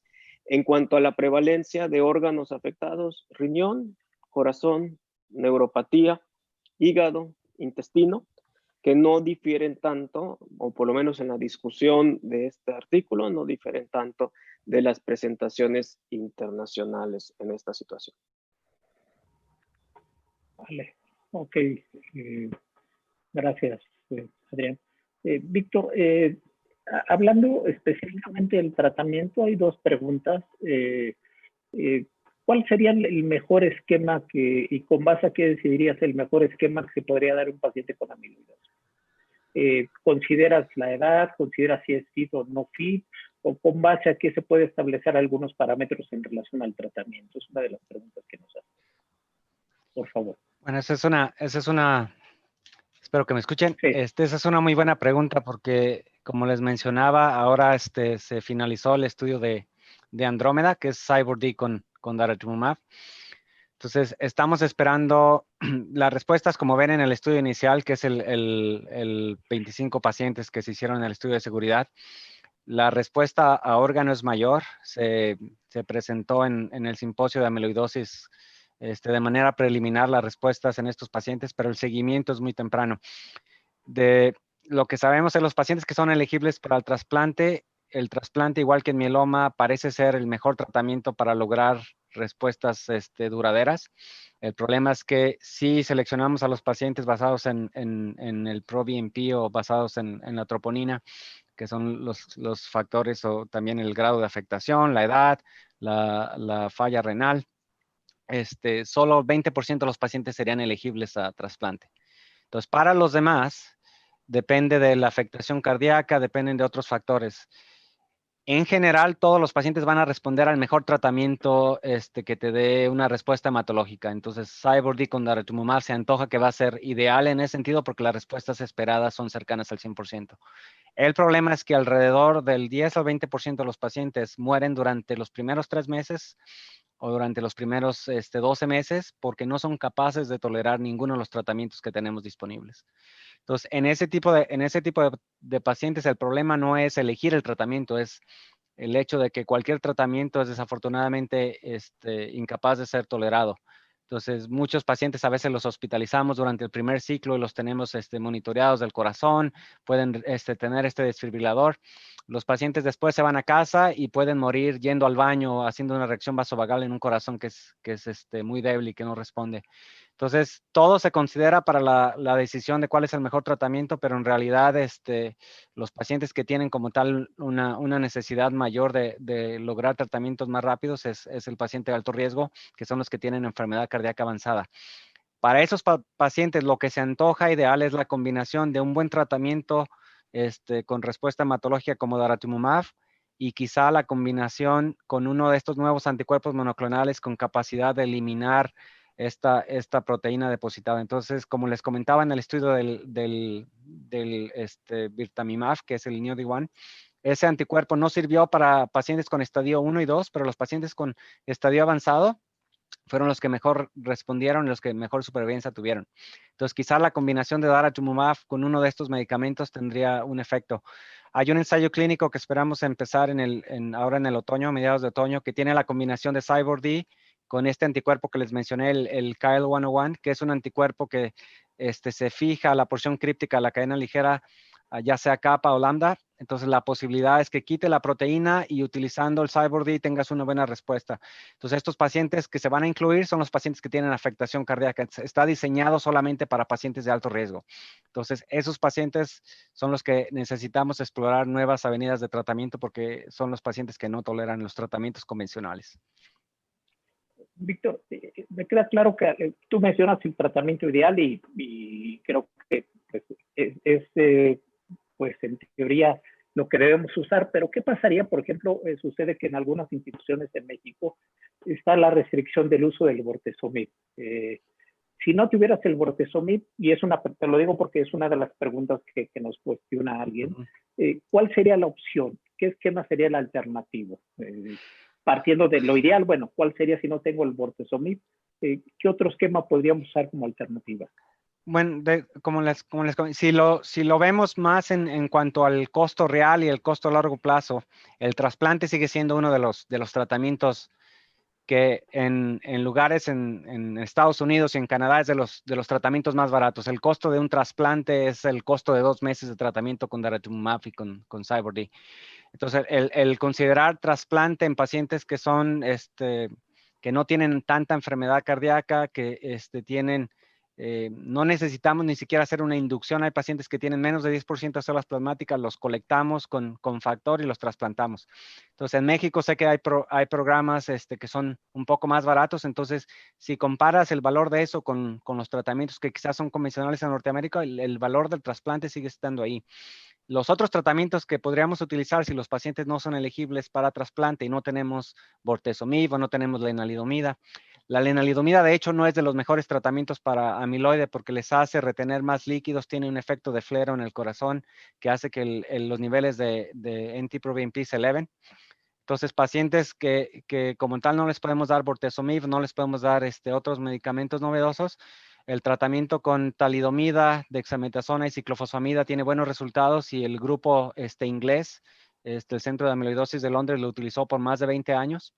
Otro tratamiento que utilizó el grupo italiano es melphalan y dexametasona. Entonces, esas serían las alternativas en pacientes donde no les podemos dar tratamientos novedosos o tratamientos costosos. Entonces, si tienes un paciente que es elegible a trasplante y tienes un centro que puede brindar el trasplante sin que sea tan costoso, el trasplante sería una de las mejores opciones, porque una vez que haces el trasplante no vas a darle tratamiento de mantenimiento a diferencia del mieloma. A menos que tenga mieloma sintomático, la gran mayoría de los pacientes van a tener una respuesta, una supervivencia libre de enfermedad de alrededor de 4 a 5 años. Entonces, en realidad, por esos 4 o 5 años te estás ahorrando el tiempo de el dinero que gastas en hospitalizaciones, en tratamientos por tiempo prolongado, mantenimiento. Pero si no tienes esa opción, CTD y melphalan y dexametasona pueden ser utilizados con respuestas que no son nada despreciables y que les pueden dar una buena respuesta. Decíamos que solo 8% de células plasmáticas se necesitan para producir amiloide.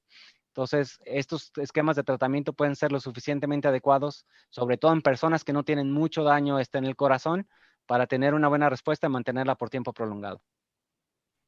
Muchas gracias, Víctor. Doctor Ramiro, hay una pregunta que nos comentan acerca de la talidomida, dado que tú mencionaste los estudios que en la época actual de la talidomida. Una de las preguntas que nos hacen, ¿cuáles son los efectos adversos o cuál es la toxicidad que tú has visto más en el uso de de la talidomida en general, no particularmente en pacientes con COVID, en general en un paciente con mieloma que utilizan. Sí, perdón, adelante, Ramiro. Tenemos una corte de 188 pacientes tratados con talidomida y dexametasona porque no tenemos nada más. De esa corte, obviamente, el 40% tiene neuropatía grado 1, grado 2. Le deja hacer su vida normal. Hemos visto cuadros de trombosis venosa a los cuales se han tratado con diferentes tipos de esquemas anticoagulantes. Todos los pacientes se les aplica ácido acetilsalicílico desde el inicio. Los cuadros de trombosis venosa profunda de miembros pélvicos es del 7% y solamente tenemos 2% de tromboembolia pulmonar en los pacientes con talidomida. No hemos visto neutropenias, trombocitopenias graves como para suspender el tratamiento. Este trabajo fue presentado en el Internacional de Roma.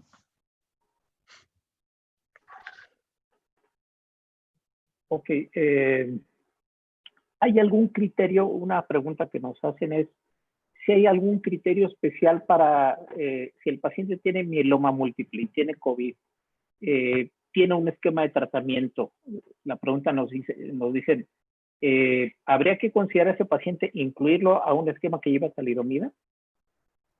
Pues forzosamente todos los pacientes con nosotros tienen talidomida y los costos ahorita, más la fase de que hay poco acceso a drogas en estos últimos 4 o 5 meses, no sé cómo van a estar los otros centros, pues solamente más les conveniera iniciar talidomida. Nosotros tomamos la decisión de no suspender el tratamiento porque eran pacientes que tenían un estado fit bastante bueno y obviamente estaban ya muy acoplados a su esquema de talidomida. Sueño es otro de los eventos adversos que los pacientes presentan. El tratamiento se les da por las noches, pero nosotros no suspendimos el tratamiento con talidomida a todos los pacientes que estaban de inicio o de mantenimiento con talidomida. No tenemos hoy por hoy otro tipo de drogas por los cambios de esta transición que está ocurriendo, pues es lo único que tenemos. Ahorita en el hospital, lamentablemente, ni siquiera talidomida el paciente lo ha estado comprando fuera. Vale, ok, muchas gracias. ¿Alguna pregunta en relación a que si alguno de ustedes quisiera contestar la pregunta? Si los esquemas de tratamiento se manejan parecido a un paciente que tiene una amiloidosis, un síndrome de Pons. Yo les puedo contestar quizá un poquito eso. El síndrome de Pons es un poquito más diferente. Es lo mismo, es una enfermedad más multisistémica. Muchos pacientes, en Pons es una variante un poco más compleja, porque es más una manifestación inmunológica con enfermedad extramedular, considerando la médula ósea. Hay un rim de linfocitos que se encuentra rodeando las células plasmáticas y muchos pacientes tienen neuropatía bastante notoria. En esos pacientes no les podemos dar bortezomib si tienen una neuropatía grado 2 o cualquier tipo de neuropatía con dolor. Y los pacientes habitualmente responden muy bien, incluso con muchas manifestaciones sistémicas cuando tienen lesiones escleróticas localizadas. Es un paciente que tiene, por ejemplo, una sola lesión. Tú esperarías que con la radiación de solo esa lesión no va a cambiar nada porque tienen muchas manifestaciones, pero a veces los pacientes pueden responder de una manera muy dramática con una radiación de una lesión única. Cuando tienen más de una lesión, cuando tienen células plasmáticas o este componente de células B mayores, el tratamiento tiene que ser más sistémico y el tratamiento es más encaminado a lograr una respuesta de estas células B. Entonces, algunos tratamientos se han hecho con bortezomib si no tienen una neuropatía importante. La neuropatía es uno de los cuadros del diagnóstico de los criterios mayores. Como les decía, si no tiene dolor se puede tratar. Y el trasplante sigue siendo una buena opción. Pacientes que están debilitados, a veces lo que hacemos es que les damos quimioterapia que no es tan agresiva. Les puedes dar ciclofosfamida y prednisona cada 2 días. Cuando estaba en Toronto reportamos alrededor de 12 pacientes donde los indujimos con ciclofosfamida y prednisona por 2 meses. Con 2 meses de tratamiento mejoraron y los logramos colectar y trasplantar. Si el paciente se colecta y sobrevive la colección, eso es una buena prueba de estrés de que el paciente va a ser candidato a trasplante. Y el trasplante puede cambiarles la vida. Pacientes que no tienen capacidad de caminar, que no se pueden ni levantar por toda la debilidad muscular y la afectación neuromuscular que tienen. Con el trasplante en 3 meses pueden mejorar de manera muy intensa. Entonces es toda esta respuesta inmunológica importante que a veces no requiere tratamientos agresivos en cuanto a la quimioterapia, sino más una regulación inmunológica. Entonces estas terapias metronómicas como la ciclofosfamida y prednisona pueden ayudar bastante. Obviamente se han intentado otras terapias como el bevacizumab o algunos otros tratamientos que afectan el VEGF, o el factor vascular endotelial de crecimiento, que es uno de los marcadores de esta enfermedad. Entonces el tratamiento es un poco diferente. El amiloide se trata diferente de cadenas ligeras al mieloma, no porque tenga mieloma es igual. Entonces hay que tener un poco de sensibilidad para tratar a los pacientes porque tienen características diferentes. Entonces el tratamiento a veces no tiene que ser tan agresivo y a veces uno se sorprendería cómo la radiación a veces puede devolver a un paciente a la funcionalidad. Entonces se tiene que considerar todo el contexto. Bien, pues muchas gracias por tu respuesta completa. Pues bueno, la verdad es que hay muchas felicitaciones. En general a todos nuestros asistentes les ha agradado las charlas. A mí me gustaría, para ir cerrando, si cada uno pudiera resumir en un minuto su tema, como los mensajes que nos tenemos que quedar con los temas que cada quien. Empezamos contigo, si eres tan gentil, por favor, doctor Adrián. Aunque sea un poco repetitivo, a ver si se queda esto en la mente. Pensar en amiloidosis, en pacientes con mieloma, buscar amiloidosis, en utilizar las herramientas que tengamos a la mano en la mejor medida posible para diagnosticar esta enfermedad. Y desde el punto de vista nuevamente mexicano, pues tratar, allá Ramiro tiene un buen liderazgo para recolectar y el INE también, nuestras casuísticas de amiloidosis que podríamos también considerar a nivel nacional para hacer un registro de nuestros pacientes con amiloidosis. Bien, muchas gracias, Adrián. Doctor Víctor. Bueno, pues yo les agradezco mucho la invitación y lo que les puedo decir es que en lo que les pueda ayudar, cualquier pregunta o caso que en algún momento tengan preguntas, estoy para ayudarles. El diagnóstico temprano es importante.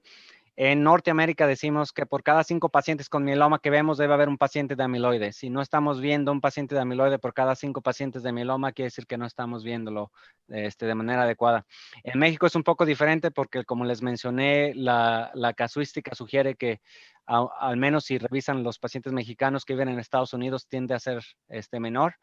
Importante que consideren el LEC2 como una de las causas de amiloide en el riñón, que no se va a encontrar si no se busca. Entonces, el diagnóstico de esta entidad parece estar muy subdiagnosticado. Y lo que les puedo decir es que en el mundo del amiloide hoy en día va a haber más y más y más búsqueda de pacientes con TTR, con la llegada de la cintigrafía. Entonces, es una enfermedad que no diagnosticamos del todo. Entonces, considerar amiloide, ya sea de cadenas ligeras o el TTR, es importante. Y como les decía, les extiendo el agradecimiento por la invitación y por todo lo que están haciendo por nuestros pacientes allá en México. Les mando un fuerte abrazo y estamos para ayudarles. Muchas gracias. Doctor Ramiro, por favor. Gracias por la invitación. La talidomida, quizá el efecto, el medicamento que tiene muchos antecedentes controversiales, tanto por la focomelia como los eventos adversos que están muy, muy dispersos para el mieloma múltiple, pero es el único medicamento que tenemos en el país y tiene cierta utilidad antiinflamatoria que se ha demostrado poco, pero que puede ser útil para el manejo en los pacientes con mieloma múltiple COVID. Lenalidomida y Ixazomib son tratamientos orales bien tolerados con una buena selección de pacientes para poder tomar distancia con los pacientes y no exponerlos al riesgo de COVID, que esto parece que va a continuar. Pacientes de alto riesgo, bortezomib subcutáneo o el carfilzomib si el paciente se encuentra fit. Tomo la palabra con Adrián, y obviamente en relación al apoyo con Aline, está la página donde están reclutando todos los pacientes nuevos con mieloma múltiple y quizá valdría la pena pues seguir apoyando en esta iniciativa que tenemos todos y que dirige Aline y Gregorio Ignacio para poder llenar a las bases de datos y poder tener una casuística más de pacientes con amiloidosis. Muchas gracias por la invitación. Muchas gracias. Y bueno, retomando lo que dice el doctor Ramiro, a través de la página de la Agrupación Mexicana para el Estudio de la Hematología pueden solicitar informes y poder registrar a los pacientes para participar en el registro a través de Remede.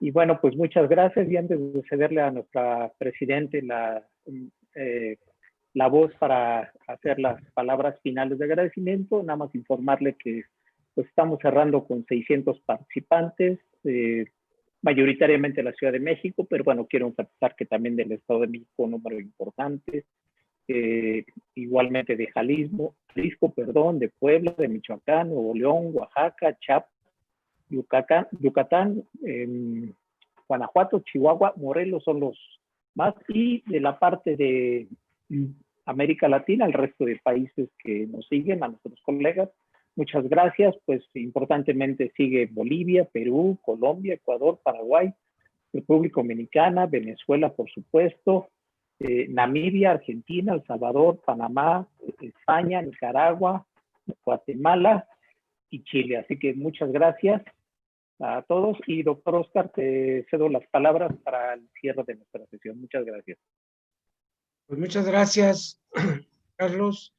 Agradecerle nuevamente al doctor Víctor Jiménez Cepeda, al doctor Adrián Ceballos, al doctor Ramiro Espinosa, su excelente exposición. Creo que fue demasiado clara y los que teníamos muchas dudas, pues aclaramos algunas de ellas. Les agradezco nuevamente su tiempo. Gracias por todo. Carlos, te agradezco tu excelente conducción.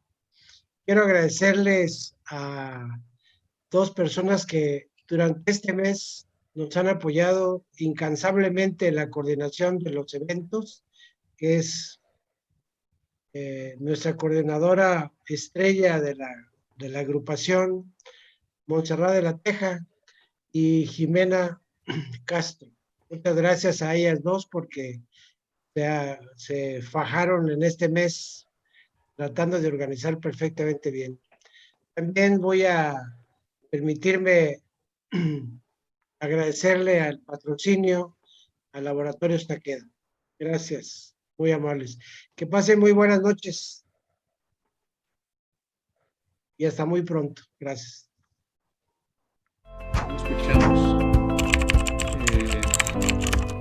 A partir del año 2019, avalados por la Agrupación Mexicana para el Estudio de la Hematología, AME, se inició el registro en línea de enfermedades hematológicas. Es por ello que invitamos a todos los socios AME a formar parte de ella e incluir en esta base de datos a sus pacientes con mieloma múltiple con la finalidad de crear un antecedente clínico y conocer de manera óptima el comportamiento de este padecimiento en todos los pacientes a lo largo de su evolución. Para poder realizar el registro de sus pacientes, es necesario que ingrese a la plataforma con su nombre de usuario y contraseña, los cuales podrá solicitar a la AME a través de las redes sociales de la agrupación o en el sitio web www.ameac.org. Asimismo, los pacientes registrados que aún no han recibido tratamiento podrán realizar la generación de un nuevo folio para solicitar pruebas adicionales. Dé clic, por favor, en Seleccione un estudio. Ahí se desplegarán varias opciones para que pueda elegir: inmunofijación, FISH, cadenas ligeras libres, electroféresis en suero. En esa misma sección, podrá descargar el manual de pruebas AME en formato PDF con solo darle clic al recuadro que aparece en pantalla. En la casilla de expediente clínico, podrá consultar y descargar la información de sus pacientes cuando usted lo desee, facilitándole la búsqueda al revisar únicamente lo que usted requiera saber de diagnóstico y evaluación de la respuesta. Posteriormente, se hará la programación de la recolección de muestras de médula ósea o sangre periférica y su transporte al laboratorio central de trabajo de este proyecto. Es importante mencionar que para la toma de muestra para FISH se utilizará tubo verde con heparina de sodio, cadenas ligeras, y para EF e IF se usará tubo rojo sin anticoagulante, suero, o el paciente programa la toma en laboratorio de referencia. Recuerde que esta plataforma está diseñada para usted.